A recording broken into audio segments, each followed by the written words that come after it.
like, hey, yo, Jesus, why you got to make spiders so deadly and so small? What's up with that? Like, I'm not questioning the grand design, but I'm questioning spiders, okay? And the fact that they move by like distributing their blood, you know what I'm saying, through the legs.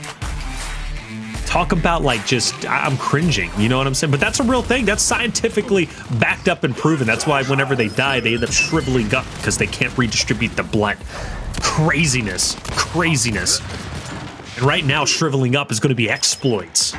Okay, no longer blood flowing through his veins. He gets taken out off the rip, and F&I. Looks like they strike first with the first point, but PK strikes back and gets 5 points. Well, I like this here, the little settle down between Raver and Fearzly, finally getting settled up by Fearzly to get that M-bar. Xploidz is going to get those frags as well. Pittsburgh is trying to set up over this hill. You're going to see pushing toward the back of the hill. Dezonide trying to fight out against Dyslexic, but beautiful job by Dyslexic using the motion to get that kill. And now Xploidz takes over the middle doorway. You're going to have to see Pittsburgh Knights rotate across the map. They're going to have to get all the way through the top side, and I'm not exactly sure if they're going to get called out. I know that at least one of them is going to get picked up by Fearzly, but it looks like they're going to actually go through the middle of the map. The middle of the map is going to be where they're going, and PK does manage to get a successful break, fire and ice on the back pedal, and for a good reason, not because they're scared and nervous, but because they want to establish control of the next hill. Good body shot in the Raver. Sumuns is going to bait and switch. He's full health, so he's going to be the first one to try and challenge that of Fearzly. Meanwhile, though, Fearzly in a tough spot, but still, you got to have confidence in this guy. Being at the forefront, having the cross from Dyslexic, and Dyslexic comes up, he's going to, oh no! He hits Raver with the full shot, yet Raver capitalizes. Xploidz forced to throw out the nade, will take down Dezo. On the other side, you got Raver. Ring around the rosy we go, but the final shot from Raver connects to Toti. Is in the hill by himself, but the cavalry is coming through, and PK is about to have another headbutt battle for the 4v4 for the hill. Now you see Raver trying to get shots on as they rotate out the backside. He's going to be able to try to get one shot back into this Raver with a beautiful body shot over the top of that cover. Gets the down. They get the kill out here. They got two more to worry about. Dyslexic and Xploidz. Beautiful job by Sumuns. Going for the back A there. Won't be able to get the first, but the second shot connects. But I love the team fight by Fire and Ice. Twice in this one, they have won the team fight. Xploidz mounts up with the meat shield there on that back cubby corner. He's trying to hide his number. Comes out now with the meat shield in front. Beautiful snub shots out. He's trying to get it down here early in this one. Can't get the marks just yet. Fearzly trying to come through the middle of the map. Sumuns might be able to get lancered out from the middle of that hill, but look at the extra rotation coming through. Xploidz finally drops the meat shield. He knows that it's not going to help him out as much in this fight as he maybe wants to. Goes for the up A here. Sumuns is taken out from that middle barrier now, and they have the easy flank to come through. And Xploidz, I mean, a man on a mission, gets kill after kill. They get the hill after hill, and now they're back off to the races. And that is a big win for them because PK committed a lot of time to take that hill for themselves, and ultimately they end up losing it. And Fire and Ice takes a good lead, and Xploidz gets the M-bar for good measure and immediately puts it to use onto Dezo. And Monkyz doesn't feel too comfortable. How could you? Because you know the F&I boys are going to be pushing straight into you, and Xploidz has the potential to take him back from the back lines, which obviously would be great to do because now you're getting spawn control. Nice stun. Monkyz forced to back up, and he is going to fall. And now Xploidz has an M-bar and a lot of range in front of him to connect. Yeah, he's got a lot of sight lines to be able to get shots on here. Couldn't take the shot through the tree onto Sumuns. They had the mark out, so they're going to leave Sumuns alive for just a moment, but as Sumuns tries to push into that fight, he gets taken down and has done a great job thus far of keeping his team really in control of this map. Most of their fights right now, most of their team fight wins have come on the backs from Xploidz, getting a 1 or 2 kills, and I think 2 double kills back-to-back if settled the last 2 team fights. He has done a fantastic job. Really impressed with the way Fire and Ice has come out burning in this one. I mean, they are definitively on fire early in this first map, and now they're going to fight back against the tide of these smoke grenades. You see them pushing up. Raver gets marked out. Xploidz revving up the M-bar. Misses the first shot as Raver takes the cover. Now you see them trying to get more marks, but Raver gets a second shot to go, but the body shot comes through for 1 kill. It looks like Pittsburgh might be able to rotate into this one, get just a few moments on this hill, maybe 112 to 50 before they try to rotate to this middle hill, but there's a great little kill by Monkyz to shut down the over-rotation to the middle. And I think Pittsburgh Knights are going to try to get into this hill early and stop Fire and Ice from rotating through the middle of the map. Yep, this is a great hill to do that, right? And Dezo, you mentioned that middle of the map position. Oh my gosh, Xploidz picks up such a massive kill on Dezo because Xploidz absolutely should have got that. Like, he had the surprise effect. He was clear around the corner, but the fact that he loses that, FNI easily pushes on the statue and is able to overwhelm Monkyz, take him down, and ultimately take the hill for themselves. That was a big blunder from Xploidz. Or excuse me, from Dezo, my apologies. Fearzly trying to get up into fight now through the middle stairwell. Dyslexic with a big kill there with the M-bar. Fearzly waiting in the wings, getting that little corner shot to go.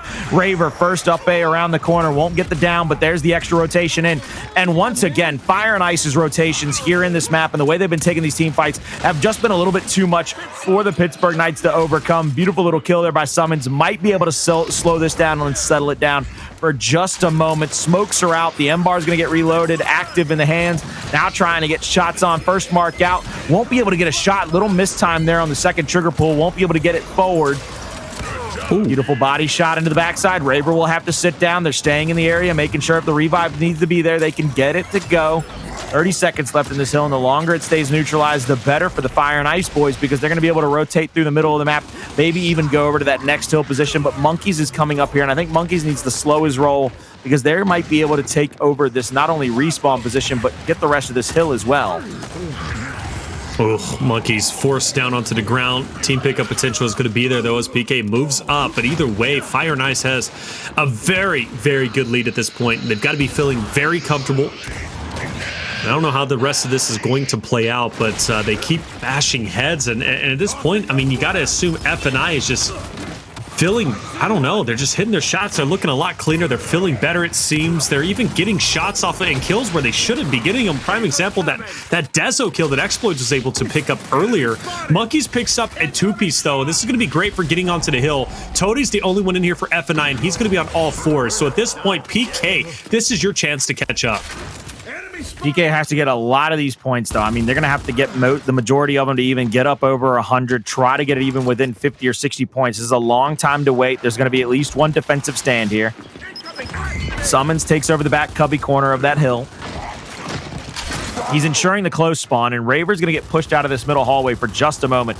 M-bar and fragmentation grenades in the hand now of Fire and Ice. And you see they get one down. They're going to try to go for a second one. Try not to let him get these frag grenades off into the hill. Here comes the throw. First one past Dezonide, doesn't get the kill. Big body shot out, doesn't get the kill. Second frag grenade actually trades out. 3v3 settled up onto the map now. Now a 2v2 over the hill with a 1v1 holding down the close spot. Beautiful movement out of Raver, gets one. Now it's a solidified 1v1, unless, of course, it looks like Sumuns can rotate down into the hill, but no need. Raver says, I got this one, big boy. Let me get a shot on here and get this kill to secure this hill. Now you see Dezo tries to rotate to that next hill, tries to get the early rotation into the back pocket of the Pittsburgh Knights, but he gets taken out by Dyslexic and Xploidz. Beautiful little team fire out of him, and Monkyz could get seen here. Yep. There's a big chance that they could push up and see him at the bottom of those hills. Actually takes a shot. Unsure if that was a mistake or if he was just trying to bait out some attention toward that. I'm not sure what they can do here other than try to just come back against the tide. This is going to be an over-rotation. The two players at the bottom of the map for Fire and Ice are going to be able to hold down this respawn. Dezo does have an off angle. Stun's going to be out. He's going to be able to Lancer out Dyslexic for a little bit through the smoke. Maybe picks up one onto Xploidz, but Toti baits and switch. He's gone. Now the push from PK is going to be all from the front, no longer from the side at all. Toti finished off. Dyslexic is going to get the trade onto one, and Sumuns, kind of the last one standing, finished off two in a big team fight. FNI wins it in a convincing fashion. There needed to be a little bit more of an impact from Dezo once he was taking that off angle. Unfortunately, he ended up falling a bit short, and FNI was able to put all their eggs in one basket, focus on the three members from PK who were pressing forward. And meanwhile, it's just going to be a scrappy battle on the outside of the hill as PK looks to break in, and that's kind of been the story, right, Colin, is PK eventually gets to break, but by the time they do, they're only getting mere scraps of the points where FNI is getting the entire cake. Yeah, I mean, Fire and Ice has done such a fantastic job of keeping themselves really just in control by keeping them in the hill longer. Defensive stands have been better for Fire and Ice the entire time. Even when the Pittsburgh Knights have tried to over-rotate early, they have gotten kind of wiped out of the hill. That first shot by Xploidz is going to shut Monkyz down. I mean, it's going to be a race to whoever can misroll first in that fight. He ends up getting taken down in that situation and doesn't get that kill.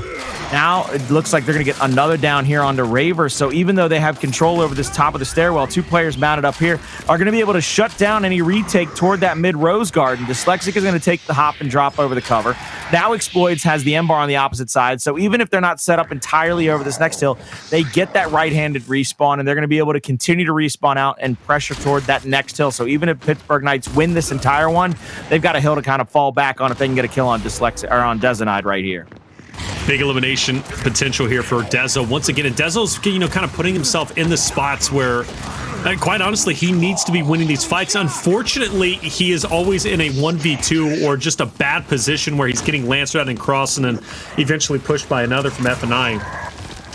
But in those spots, Dezo needs to be winning those fights consistently or needs help. And the reason why is because he wins that fight. He's got positioning. He not only a flank, but he also has positioning for the next hill. But because he falls early, Fire and Ice has free reign to now rotate back. Granted, the hill fight goes very well for PK. Unfortunately, though, still, the lead for F9 is tremendous. And once they go back for a break, once again, which they're going to attempt to do, if PK loses any of these points, F9 is going to be at the 250 mark. And at that point, F9 can just play for scrap time, and they're going to get the victory. So a lot of work needs to happen for PK. This is going to be the second rotation of hills, and with that second rotation, PK needs a much more successful, I guess, round of hills than they did off the first rotation. One of the things they're going to have to just do is not only solidify this one, they've got to get that over rotation going to get this kill here. Fearzly, if he stays alive here and even gets a kill, that's pretty much bad news bears for the secondary attempts of the retake at the second hill. 59 points to go for Fire and Ice to get this kill, or to get this first map in their favor. Dezo with a big kill here at the backside of the M-bar, waiting on the respawn of it. He's going to be able to flash out here toward Fearzly. He has to be careful. Fearzly is going to have some frag grenades coming in from the middle. Might want to backpack it just in case he has to take this fight 2v1. He does just that. He does not give up the M-bar power weapon, and I believe only 1 frag grenade was thrown out. Here comes Monkyz trying to fight back against the wave of 4 Fire and Ice players flying into the front of the hill. They actually take over the hill, and they're going to be giving up more points to this, and it's going to be down under 40 seconds before Pittsburgh Knights even respawn. And oh, by the way, with all these extra kills, I think you're going to have 1 player spawn close, and then you might have the rest spawn out unless Monkyz can go huge here. Gets 1, cleans up the second. Now they have to worry about another 2 players in the area. It's going to be Fearzly, and I can't, there it is. It's going to be Toti on the other one. Toti's going to be back into the hill now, playing into that 40 seconds. Monkyz knows he has to go for the neutralization here. This is a good job by them. 1v1, now 1v2. Monkyz is trying to rotate in for the 90 degree. They get a kill. Another couple of seconds will go their way. 180 to 270, down by 90. They are going to continue to have to play perfect. This is going to have to be a big comeback and a big takeaway for the Pittsburgh Knights if they want to win this, because that next hill is going to go that bottom left corner, and this is a hell of a traverse, especially because you can't leave that many points on the hill. The next hill and a half for PK need to be flawless. They cannot afford to give up any points at this time, and for Fire and Ice, they've got to be feeling comfortable. They know they're in a position just 30 points away to take over the victory. Even if they can get 10 or 20 points from this next hill, that'll shut PK down from getting within striking distance. In order for PK to get within striking distance, the next 1.5 hills have to be incredible for them, and like you mentioned, flawless. Next hill is going to be coming up shortly, and PK takes an early stab at it to push the F9 boys back. Good team revives, and Xploidz and Toti will stay alive. Dyslexic's going to be up close and personal with Monkyz. Big win from him. That's going to push him up to be able to contest the hill and get the finish onto 1 and the second, and dare I say, that should be it. I mean, that should wrap this up with a bow. Fire and Ice played picture perfect pretty much this entire round. I really am so impressed with them. The way that I have it scored right now is I have it 9 big team fights to only 4 for the Pittsburgh Knights, and I have maybe a 10th going this way of Fire and Ice because I think they're going to have to solidify 1 more push by the Pittsburgh Knights. Raver's already down. They might not even get into the hill for the neutralization. You see Xploidz backing all the way up. Even if Fire and Ice wins this, that 6 seconds is almost too much to overcome for anybody to deal with. But look at the way Fire and Ice fights back. There's this finish. There's the solidification of the hill. That's map number 1 over to Fire and Ice. They played that thing so well. 14 minutes is all it took, and I got that thing scored 10-4. Big team fights in favor of Fire and Ice. Fire and Ice take a 1-0 lead in the series, and Colin said it best. FNI needed to do this. Take the momentum away from Pittsburgh Knights early on, and it's fair to say they did just that. An incredible performance from FNI on a map where they can be lackluster or have pretty close victories, but by far, this was one of the most impressive victories they've been able to secure. 300 to 176. Incredible performance from them, and FNI being up 1-0 now head into checkout Execution, which is a great map in my opinion for both. You mentioned though it was going to be a pretty polarizing map for both rosters. Why is that? Well, it's going to be polarizing because Pittsburgh Knights have really showcased what they've been able to do in the past, but Fire and Ice to me have really been the comeback kids. They've been pressed up against them a few times, against the United, against Rise, against Hive, and they found ways to come back and then win it in final rounds, if not the round before, where they get a couple of rounds back-to-back toward the later half of the map. This, to me, is going to be a very big map to deal with because of the fact that both of these teams are very strong at this map. They're great in the initials. They've got great center lane players that get into the middle of the checkout lanes. And then, of course, they both have fantastic snipers on their teams that you always got to be worried about lurking with that power weapon. Yeah, Xploidz is one of them, right? Xploidz is incredible when it comes to the sniper usage. And you mentioned kind of, your mid lane players, even the platform play. The platform has become more of a battle as of recently than before. When obviously Checkout is one of those OG maps that's been around for quite some time when it comes to Gears competitive. But specifically as of recently, I feel like players, teams in general kind of had to relearn that map. And now that they've, kind of mastered the map, if you will, because they've had a complete phase to play on it and compete on it since Execution was added back into the competitive rotation for Gears, we are now seeing a much more bloody battle on the platform that either makes or breaks you. It's a risky play, it truly is, but like I said, it makes or breaks you. Whoever wins those ensigns or wins that first blood in general, if you can convert that first blood into more eliminations, not like obviously the Rebel Oxygen matchup, which you were critical on for Canals, but if you can kind of convert that first blood off of that platform elimination, you're solid. You're going to take over the victory in that round pretty much without question. Check out Execution. It's going to be a great one to see. And I can't wait to see who pops off. I really can't, because you got two incredibly in-your-face aggressive teams. And one is going to be forced to slow down at a certain point. I don't know who it's going to be, but once that team does slow down, you got to think, Colin, they're going to feel uncomfortable. Well, I think what it's going to be, the slowdown is going to come because one team might lose back-to-back rounds. They're going to lose around on their good side, and the good side to me is the side that can take the right-hand advantage going into the middle lane. You have left-hand on that mid platform if you take that straight up pillar, but you normally see it from our better players, our quicker players, a Raver, a Powers, a Dyslexic. They actually go straight into the middle lane. So what it is, if they come to the end of that lane, they can up A toward their opponents that might try to come back into that fight.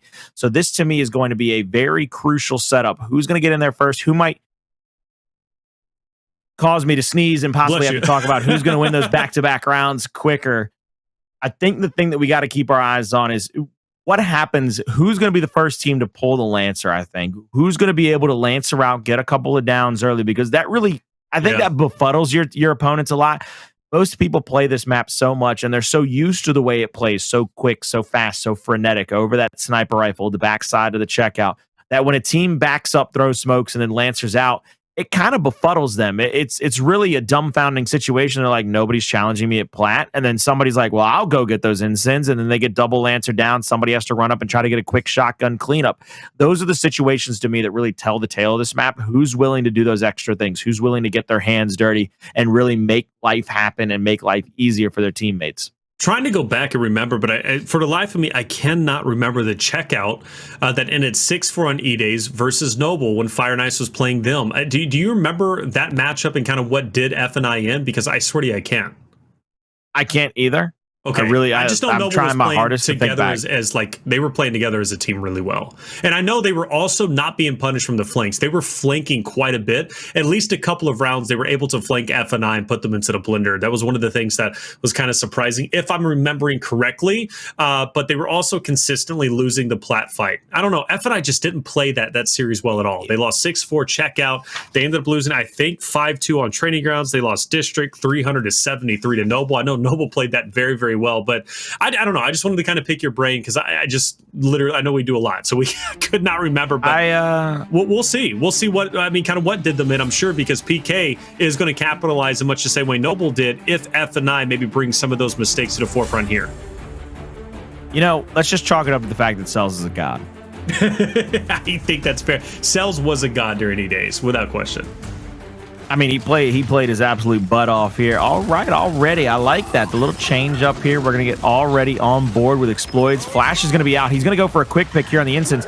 That was a great flash. That was a great stun. He gets the instance away. He gets one off, but doesn't get the second. But oh, no. Yeah. He wanted to make sure that nobody could pick up the second, so he goes ahead and pulls the pin on it, kills himself. This is a good first round by Fire and Ice. They give up the early instance, but they're able to rotate well enough and get enough damage there to get the down and kind of force him to go down without getting too many of their resources in a close quarters combat fight. Toti does his best impersonation of a sniper god, doesn't get anything to go for it, tries to go for a little hip fire and gets taken down. of a sniper god. Yeah, fair enough. He really tried. And honestly, at that point, 1v3, what can you really do other than just kind of try to pull out all the stops? You know, only a god could win a round like that and clutch up so big. But well done from PK. And might I add, some of the most intense usage of the instants and frags that I've seen in a long time on Checkout. That was just fire and explosions everywhere. An incredible round number one. Obviously favoring that of PK. Toti might get pressed here. He's going to be marked. Smokes are going to be out. Sumuns also picks up the frags, and a big collapse from PK. I thought this was going to be a great round from PK the way that it started out, but it ended up being a flawless finish for FNI. The utilities got used too early for the Pittsburgh Knights. They didn't have anything for a retake. They got spread out. They thought they had the man advantage because they used their utilities. They actually forced Fire and Ice into a pretty bad spot. That's one of the other things that Fire and Ice does well. Every now and again, Fire and Ice will pocket the utilities, pocket the flashes, pocket the smokes, whatever it might be. They let their opponent kind of use those early in those initials, and then when the opponent tries to set up, they flash out. And when you're stunned, you can't really roadie strafe out of there. You just kind of have your hand in front of your face. Best you can do is kind of roll out, and they did a picture-perfect job of getting those downs. Raver has got to be close to one shot, if not one shot as is. That was beautiful Lancer fire from Fire and Ice. They mount up a big fight there. Sumuns is going to go down early, but it's a trade out here. Dezonide with the first headshot out, reloading the sniper now, trying to find another one. Beautiful down there onto Fearzly. Trying to get another headshot, but again, long shot is so dangerous, but every now and again, you just got to put it away. Try to get a settled in kill here. 3v2 to the back of the checkout lands, goes for the reload. Doesn't get that body shots. Now going to try to fly and die at one. His teammate rotates over. 2 quick kills in succession. So even though first ice was there for Fire and Ice, and you got to score it in favor of Fire and Ice as a first blood and a win there, so it's a conversion rate, that was a trade out first blood. Toti died almost instantaneously after that first kill for Fire and Ice. And also shout out to Dyslexic on the top side, pushing Sumuns, getting the best of him, eliminating him, and then obviously eliminating that potential pressure from Sumuns, right, if he was able to flank around. I don't like the way Dezo played that. Like you said, sometimes you got to pull out the Nasher. In that case, Sumuns or Dezo would have been a lot better off having the Nasher up close and personal, but he was trying to go for those highlight plays. I can't blame him for it. I mean, Dezo has made some incredible shots in the past, some incredible highlight reels, but unfortunate last round just wasn't his time to be. Fire and Ice with the 2-1 lead, but Dezo does get the quick pick on the snipe, and we're at a standstill 4-4, so you kind of got to benefit PK in this moment. You got to give them a nod right here. They got the power weapon. Any movement by Fire and Ice, anybody that goes straight out into the fight might get taken down. So you got to be careful. Any extra rotation you try to make. Pushes up, gets a big body shot there on the Fearzly, but doesn't get the down. I mean, he was teetering on the edge of down, but not out. Down to about 30%, I believe. Beautiful body shot, and I don't think any of the Lancer shots were converted. He's got 6 more shots. Yeah, no, I don't think he got hit. I don't think he got hit by the Lancer. I think he just got body shotted. I know Monkyz 5 more rounds in the rotation. This to me right here, though, this is what they're trying to. Fire and Ice is just trying to bait out shots. They want to waste all the long shots for the side of Pittsburgh Knights. Yeah. So they have nothing to use in this retake. Oh, getting very bold. Xploidz taking that center checkout, wanting to maybe pressure into Dezo. Take down that long shot. Now, I do want to point out, electronics up top is where the overtime hill is going to be. So there could be a moment where maybe Dyslexic and Sumuns have a big 1v to establish early presence on the overtime hill. And also, it makes sense for PK to rotate now as as well. They're going to be doing maybe catch a body shot or a heady off the rotation. Now I mentioned Dyslexic and Sumuns trying to maybe set up an early position, and Dyslexic has pushed PK to the brink as they've rotated in. And that is a great shot, but not enough to, or no, it was. Xploidz going to drop. It's going to be a 1v4. Fearzly last alive, and he's going to get wrapped around, and PK rotates at the same time FNI does. Dyslexic needed that elimination onto Sumuns. I believe if he does that, maybe there's a better chance for FNI to convert more eliminations, but let's rewatch this because it happened so quickly. Nice little zoom in, gets that first kill. As soon as he gets that kill, I mean, it is dominoes. He gets 2 headshots. Back-to-back headshots really settles that hill down, solidifies that as well. So far, both teams with 100% conversion rate, and the only initial so far that's been a trade initial was that second round won by Fire and Ice. A lot of Lancers out by Xploidz. Toti actually gets rotated on. They take Toti's Lancer lane away from him. So anybody caught in the middle lanes could go down here, trading out kills here.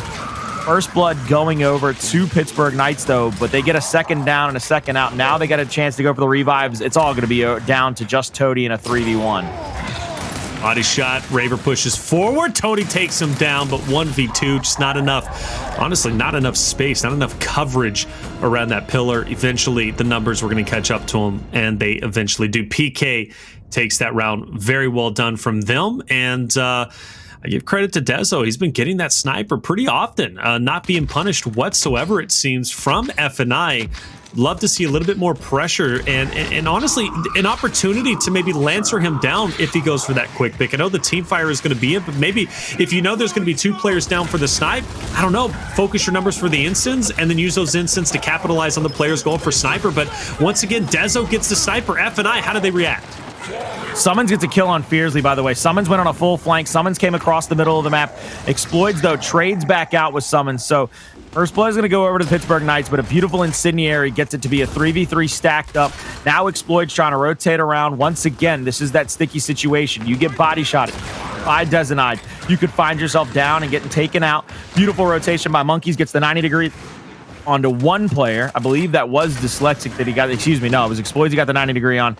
Now they're going to trade spots. They're going to try to give this 90-degree to Dezo, and he gets the headshot. That should make it settled all down now for the Pittsburgh Knights. They've just got to be careful not to give up any 2v1s, not to give up any spacing. They get it down on Toti. That's going to be another round. That's going to be 4-2 for Pittsburgh Knights. There's no way Dyslexic comes away with this. Yeah, no way indeed. And another round for PK. You mentioned Fearzly going on that flank, and it seems always going to be good for FNI, but PK once again able to pull it out. Dezo hitting those sniper shots. I know we're a bit critical of him in that first round, and rightly so, or round number 2, round number 1, but ever since then, Dezo has not been punished for sniper. FNI is allowing him to pick it up basically for free. And then Dezo immediately is at least averaging 1 to 2 kills per game with the sniper at this point, or per round, excuse me. I mean, he's been the deciding factor. He has been whatever they needed him to be. Dezo goes down early in this one, though. They're going to be able to get a down onto Raver and clean him up. Sumuns will have the frag grenades, tries to throw one deep. A couple of kills come through. It's going to be up to Sumuns and Monkyz. Monkyz tries to rotate back. Now Sumuns goes into the fight. It was almost like they were going for a little bait and switch here, but I mean, Sumuns ended up getting taken out, and that's going to be a round in favor of Fire and Ice. They answer back now, down by just 1 round. That was a big swing round. Fire and Ice has a chance in this map because of that round. Going down 5-2 is a hard hill to climb, but 4-3 is much easier. Super happy that they finally, Fire and Ice specifically, finally finds an answer to take down Dezo early on as he's going for the quick pick on the snipe. Kind of curious to see if Dezo goes for the pick once again on snipe early on, or if PK maybe pumps the brakes a little bit to react to what FNI is going to be doing. But Utility's going to be out. He throws it. Toti's going to be smoked out. Dezo pushes up, but I don't think he feels too confident yet. And yeah, he's going to go ahead and pause for a second. But Raver finds an opportunity to take down Toti early on. We've literally switched sides, and FNI is where PK was, and PK is where FNI was. Meanwhile, Raver takes down Dyslexic. It's a 2v2, a 2v1. Raver has an opportunity, but unfortunately falls a bit short. If he takes Fearzly down, it's a 1v1, and the door is wide open for PK to clutch that round with Raver, but unfortunately he doesn't, and FNI takes that round. There was a lot going on, a lot of moving pieces during round number 8. Yeah, that was a first blood trade. Both teams getting a kill within about 2 to 3 seconds of one another. not even 3. It was probably 2 seconds of one another after Raver got that first kill. 2 kills came through for Fire and Ice pretty quick and in quick succession, which gives them the round win. That's the first round that a team has won the initial and then given up. So conversion rate now no longer perfect for the Pittsburgh Knights. And that might come back to haunt them because now it's all tied up. Dyslexic gets the incendiaries and doesn't go down. He gets free incense, throws one long over to the fridge. Won't be able to get anything to go off of that one.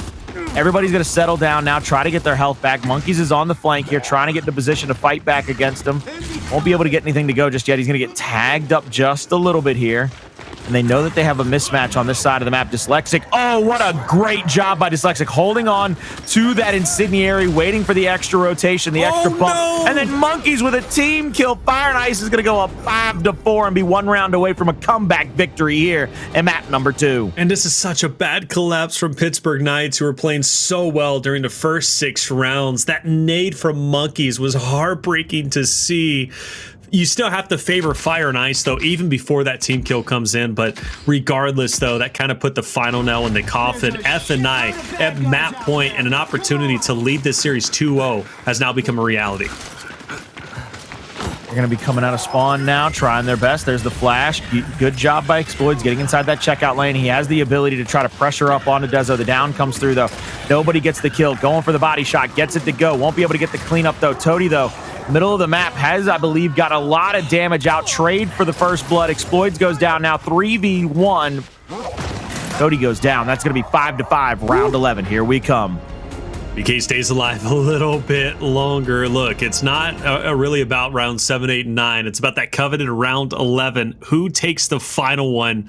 It could be either team, quite honestly. But again, one thing that F&I needs to do is not allow Dezo to get that snipe column, because he has been deadly accurate, and he truly is the X factor for PK. You shut Dezo down, you have a much better chance at being successful winning the round. Let's get into round 11, Colin. Who's going to take it?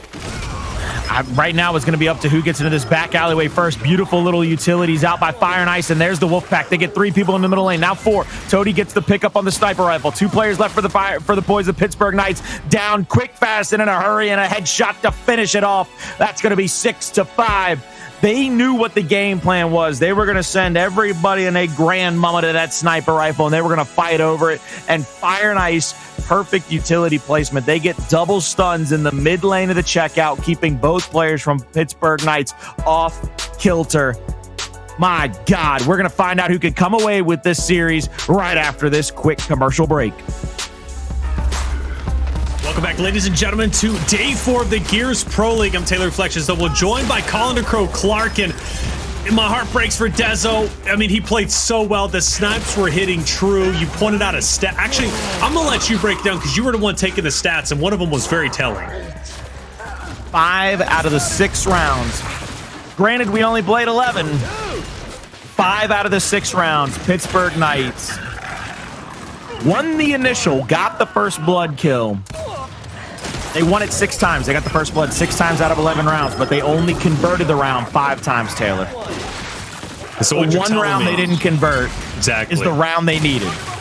1 round, the round 11. Literally 1 more round they convert the first blood into more eliminations, and the win ultimately, who knows, that could have been round 11, and that would have been the one that would have counted. It mattered the most, quite honestly, and Fire and Ice finds a way to do it. They overwhelmed the bottom side in that last round, Colin. They overwhelmed the bottom side. They take down Dezo early on. They don't allow him to pick up the snipe. That's what they should have been doing, but it was kind of the ace in the hole, I guess, and they saved it for round 11. But you were watching and really interested in that final round for a specific reason, Colin. Why was that?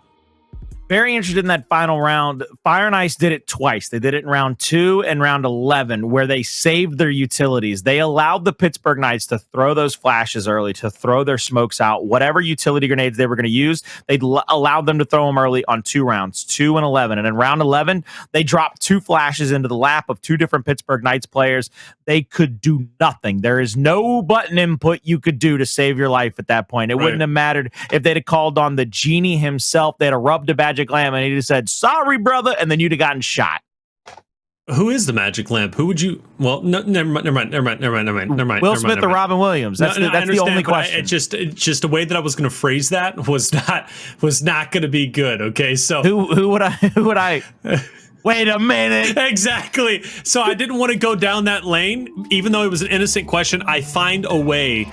Taylor Reflections Noble always finds a way to say things innocently and then like not realize that it means something bad until after I've already said it. So I'm glad I stopped myself there. It's a very rare time that I'm like, hey, you shouldn't say that, Taylor. And I did it. So there you go. I'm very proud of myself for that. Let's head into Training Grounds Escalation. F&I up 2-0. And like I said, you know, this was always PK's kind of bread and butter, at least when it came to Training Grounds Escalation. Quite honestly, Escalation is still the bread and butter of Pittsburgh Knights. For Fire and Ice, though, still a great Escalation team. Second place Spring Major.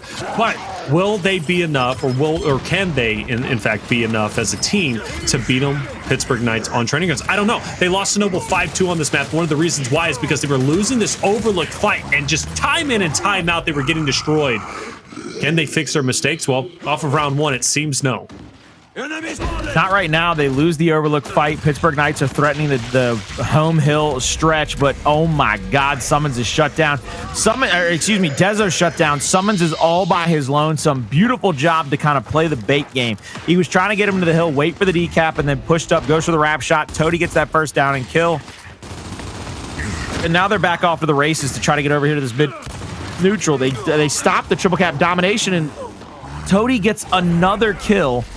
They have a chance to save him here, keep their lives in their favor. They're going to be able to get the 2-1 hill advantage. On the opposite side of the map, a 1v is won by the Pittsburgh Knights. Dyslexic is going to be left to crawl around.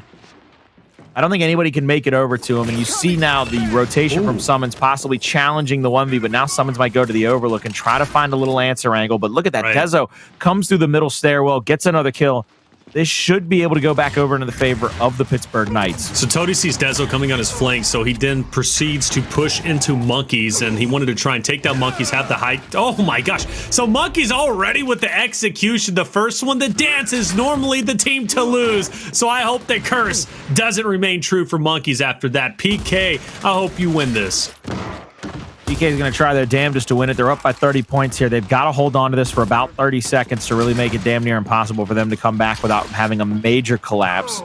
Sumuns is rotating all the way back to the home hill now. He's going to try to play positioning here. He's going to call out that two people might be into the area, might be trying to pressure up onto him. I like the call out. They get Raver into the 90 degree. Raver will have the baby steps here. He's going to Lancer out on both of them. Flash goes long, but a lot of damage has been pressured out onto Xploidz. But Xploidz, though, finds the kill onto Raver. It didn't matter what they did in that situation. The team revives are so good and so true. Two players pressure the home hill. Sumuns with one down, can't convert the other. They over-rotate Dezo to the home hill of Fire and Ice, trying to save the round here. They've got to get this cap off. They do get it, in fact. 15 seconds left to win this. Dyslexic versus Dezo in a 1v1. Goes wide twice, gets shut down. Beautiful shot in the slide, and that should wrap this round up. Pittsburgh Knights are going to take a first round advantage.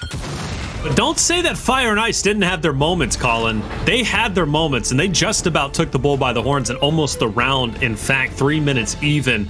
PK takes round number 1, but it still was a battle, but you still have to favor PK. They won it pretty decisively. I think, 250 to 180. So a great job from them overall.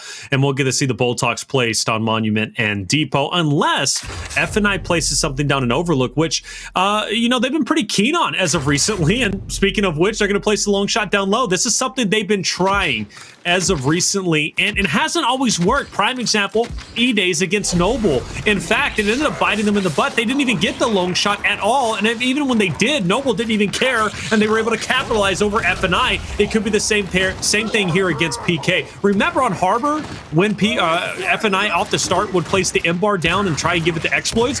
It worked, but then it stopped working, yet F&I never stopped trying to do it. And they consistently lost, and I hope this isn't going to be the same case here on TG. There's 2 downs, though, at the Overlook, and you see Dezo's actually going to get pressured here by these 2 players from Fire and Ice. Misses another shot, has to go for the reload, has to try to stop one. He gets the body shot onto Xploidz. I like that by Dezo. He plays that defensively. He doesn't stay up into the fight. He makes sure that he gets at least 1 kill here to try to solidify a retake. He's got 3 or 4 shots, 3 shots left in the sniper. Long shot out, trying to find the angle here. Not sure where anybody is going to come up from secondarily. He's got one player in the area to try to help him out. He's going to get pressured. Body shot out. Won't be able to get the headshot. Won't be able to get the down either. So Sumuns doesn't make it in time to help him out. They win another fight at the U here, and Sumuns might get squished here. He's got 2 players pressuring up onto him. That's 3 quick kills in succession for Fire and Ice, and if I'm Fire and Ice, I'm flying to C. Try to put the pressure on right here. Go for that triple cap domination. They get up into the area. They've got one person trying to go wide over to the B hill. That's going to be Dezo. Dezo trying to get here. And he does. Gets into the hill. He gets the decap as well. Yeah, Xploidz was trying to meet him. I thought for sure Xploidz and him were going to fight, and it was going to come down to that 1v1, but Dezo slips through the cracks. Xploidz backs up, eventually losing his life to Dezo. That fight eventually going down.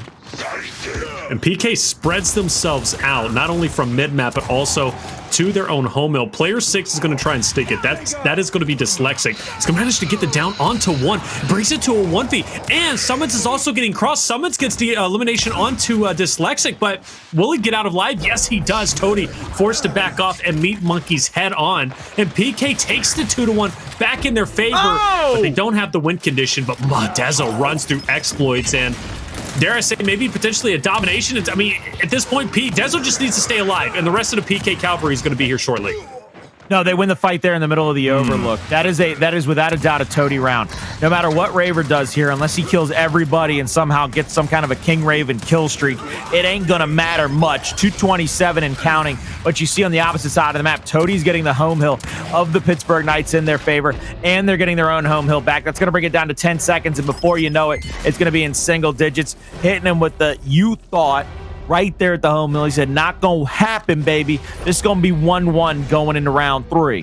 1-1 going into round 3. Tilt. 2 rounds, Colin, back-to-back that were highly competitive and back and forth. PK trying to fight back for power, much like F&I was off of round 1 when PK secured that power early on. But the main focal point, of course, has to be that long shot. For F&I at this point, now they have a choice to make. Do we build up towards our shock, or do we make things chaotic at range as well as overlook? Well, PK says, let us do that for you. You can have your bolt talk, but let's play something in overlook, whether that be an M-bar or a drop shot, and there it is. There's going to be the M-bar. PK not so comfortable with that long shot being down low. They said, let's make things a little bit more interesting. We will raise you an M-bar. Let's see how this plays out, Colin. I think this is going to play out a little bit more interesting than you think, because I think both teams are going to have favorable spots that they rotate to. And look at that, Pittsburgh Knights favoring the M-bar. I love this from them. They go ahead and they're going to try to solidify this and the overlook position. They give up the long shot to Xploidz. The big difference here is Xploidz has an instant trigger. As soon as he pulls it, whatever he's aimed at will get the shot on. They've got to be able to distract Dezo, which is what they did after the first shot. And guess what? The M-bar is off the map already. Off the map already, and Xploidz still has the long shot. And like you said, more interesting. Both teams clearly favored, right? One or the other. And we'll see which one pays off. But either way, for F&I, they've got the sniper and they've got the 2-1. And they also have a player in God spot, and I believe, yeah, that's going to be Dyslexic. So Raver might try to cross over from stairs. Dyslexic's going to meet him head on. Plus, you might get sniped from Xploidz, and then you also have Fearzly, who's going to try and lancer you down. So PK's best attempt might be with Dezo and Sumuns to go for the overextension and pressure into Toti. Granted, you'll still have to worry about Xploidz with the sniper, but it might be your best option. I think what Xploidz has to do is find one of those 2 players on the overlook there. They're not going to be able to pressure into the B hill because of the sniper and the player in God spot. So they might have to go home to home.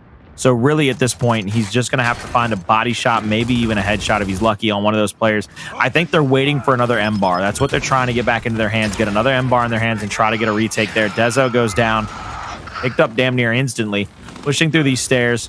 Trying to find another one, bouncing around. You see him lining it up, waiting for a possible headshot. Tagged up just in time by Sumuns. Doesn't get a chance to get that kill, but a double down comes through in the God spot. Now both teams are out onto the rush. Xploidz up top with a snub, and Monkyz tries to come over for the revive and doesn't get it. Oh my, who was getting all those downs? Was that player number 6? Was that Dyslexic lancering, getting the double down in God spot? Toti showing the love to Sumuns, giving it right back. Hey, Monkyz started it. Toti, he's just giving it back.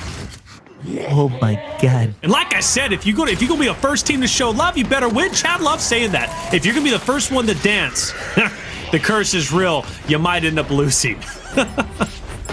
Now with both power weapons and less than 5 seconds to go, Fire and Ice, they're going to take a 2-1 lead going to the last round of the first half. This is going to be interesting to me because what's going to happen here is, I mean, I was just wrong in the idea of I thought Pittsburgh Knights were going to come out swinging and put Fire and Ice on the back foot. And we were going to have to see if Fire and Ice could answer. Fire and Ice said, yeah, Colin, we're going to come out and we're going to hit him square dead in the jaw. I'm going to keep my Rocky references all night. Hit him square dead in the jaw like their name was Clubber Lang. My man went out here and just gave the big right hook to the jaw of Pittsburgh Knights. And Toti said, Colin, you better stop mispronouncing my name. Put some respect on it. Because we about to put calling him Toti. I mean, all night. I'm saying I have. That's what he came out and said, though. He said, I ain't playing around no more. You better stop calling me BTO7I. Ridiculous. Hey, honestly, maybe PK can pay you to start calling them BTO7I again because they were performing bad when you weren't saying Toti. Now that you put respect on his name, he's been a madman on the battlefield. Hey, look, he don't need me to be a bad man on the battlefield. He's done that ever since his days on Nimbus way back in Gears 4 when that man debuted. He has been a force to be reckoned with. He's been a beast and a monster, a cannibal, an animal. My man is out there eating meat. You know what? Kind of Bush's baked beans is what I like to say. That's what I'm talking about. We got the baked bean reference out here. Get that camping going, baby. Hey, and speaking of camping, both teams are camping it up hard. No one wanting to make that first move. Xploidz, 6 shots to his name. One might be used here on Dezo. Clean. Makes that connection. Cross map, baby. Dezo this is where you got to use this to get in the hill. Get in the hill. My God. They just playing with him now. They just said you gotta make something happen. What? I'm so mad. They had it down across map and nobody got the BL. They were like, we don't know where to go. Okay. There's an M-bar kill on Dyslexic, so that might even things up and give. See, look how fast Pittsburgh Knights are to get to that middle stairwell, though. They get the first kill. They are trying to get in position for a retake. Fire and Ice, they saw the down come through, and they played like 6 games of tic-tac-toe and then moved. Oh, nice shot to bring Monkyz down. Monkyz gets in God spot. He becomes an issue. Good spacing to take down Raver as well. And Dezo up top may have one more M-bar shot, but not really a lot to stand on. B's going to easily be recovered, and Fire and Ice will continue to mount their lead. And I believe Xploidz is going down low to get the refresh on the bullets. Oh, no. No, show that. It's too much. Oh, no. And Toti's going to hit him with the no-no as well. Toti's feeling himself. God. Toti's feeling himself. I just want to say, Ribs, you're a bad man for showing that. I mean, Ribs is a bad man in general. The only man to ever win his first and his last tournament. I'm just saying, like, there's not much you could say to him. He won his first and his last tournament, and he was part of the envious team that took down, like, possibly the greatest roster in Gears Esports history. And he didn't smile once while doing it. And he's handsome as a devil. I can confirm. Can confirm.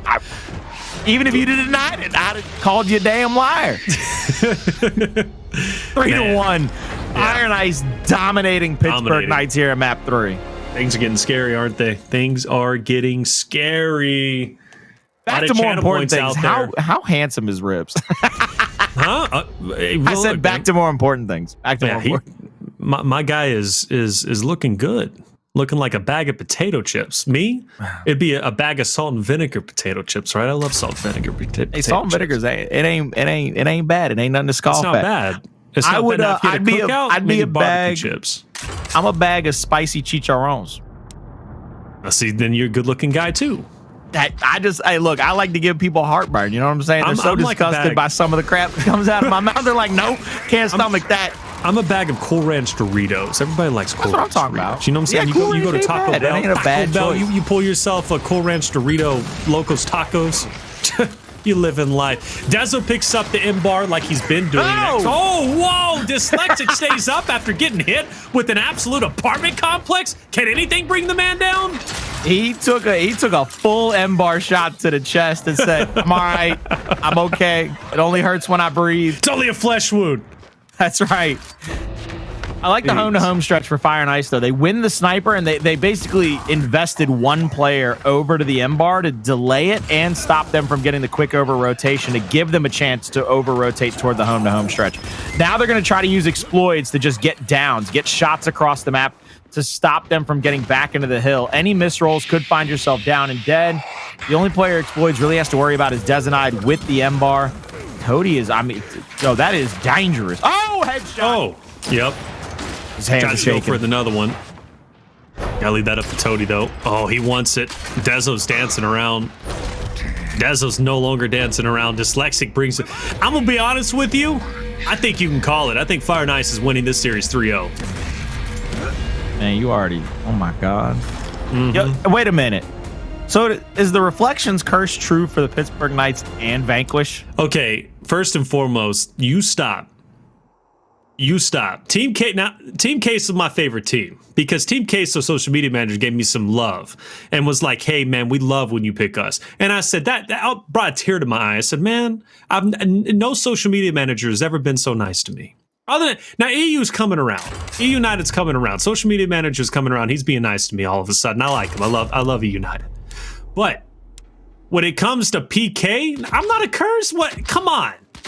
Now, I should have went with my boys F and I because my boys from F and I never let me down. And I will say this, I am so sorry that I did not support you guys, even though you guys looked absolutely terrible over the past couple of weeks. But now you look great. I don't know, just weird. I don't know anything about gears is what I'm trying to say, man. I was just going to let you stew in that for a while. Here we go into the round number 6, though, and quickly the kill feed lights up blue. 3 down and dead. Fearzly last alive for his squad, holding down the home hill, just trying to play a little bit of defense here, trying not to lose this round. Big body shot out. There's the kill from Dezo. They're going to go for this triple cap domination, quick, fast, and in a hurry. 2 players going to be coming off a respawn. Monkyz on the flank will have the backside of 2 players. Gets the down on 1, tries to finish off the second. They give up the neutralization to Xploidz. They're going to try to finish off these kills, not give up anything. Monkyz trying to aim straight down on the verticality. Not going to be enough and not going to be in time. That's going to be 4-2. They got to play 3 straight perfect rounds just to win this map to get back in this series and make it 2-1. It's possible, though. F&I did it on checkout, definitely sending it to around 11 when they had no business doing so with how well Dezo was connecting his snipe. So it's not over till it's over. Now, the question is, does F&I pull out the disable here? Or in the next round? Looks like it's going to be the next round. They want the retro for the firepower, but next round for sure we're getting disables, I'm sure, on both ends, unless PK chooses something a bit different. We did see Rebel make that risky move, right, on Vascar Escalation, opting out of the disable for round 9, so we'll cross that bridge when we get to it. F&I, do they go for the overextension this time, or do they go for the battle and overlook? I assume they go for the OE, but Dyslexic this time isn't getting hit with an M-bar. In fact, he's hitting the opposite team with all the pellets on 2. He takes down Raver and Dezo, and if things go from bad to worse, well, this is a good example of it. Fire and Ice is on all 3 hills. They've got the sniper. They've got the M-bar. They're going for the domination, and Sumuns can't get a touch, and that's going to be it. Fire and Ice will 3-0 Pittsburgh Knights and be one of the best Latin American teams currently in Pro League. Fantastic job. Fire and Ice never let off the pedal. They never slowed down in this situation whatsoever, and Fearzly letting them know they got to hold a big fat L tonight against them. They are going to be on that warpath now. This is the kind of dominant win that Fire and Ice usually finds somewhere in that series, somewhere in the split, and then goes on an absolute tear through the rest of the series. This could be their jump off. This could be a launching pad into much bigger and better things. Definitely could be. It definitely could be. Now, granted, when it comes to Pro League, as we've already laid out before, and if you guys didn't know in chat, every team plays each and every team only once. That's it, only once. So that VQ loss, it's done and dusted. It's in the past. They'll cross that bridge when it comes to major time, maybe even E-Days. We'll get to see some glimpses there. But when they do go against certain other teams like Pittsburgh Knights, getting these victories are a tremendous, as you said, Colin, a jump-off point where F&I can take that and say, you know what? We still are that dominant team. We had a couple of lackluster performances, but hey, if we can beat PK, who's been looking incredible recently, we can beat any other team that's out there.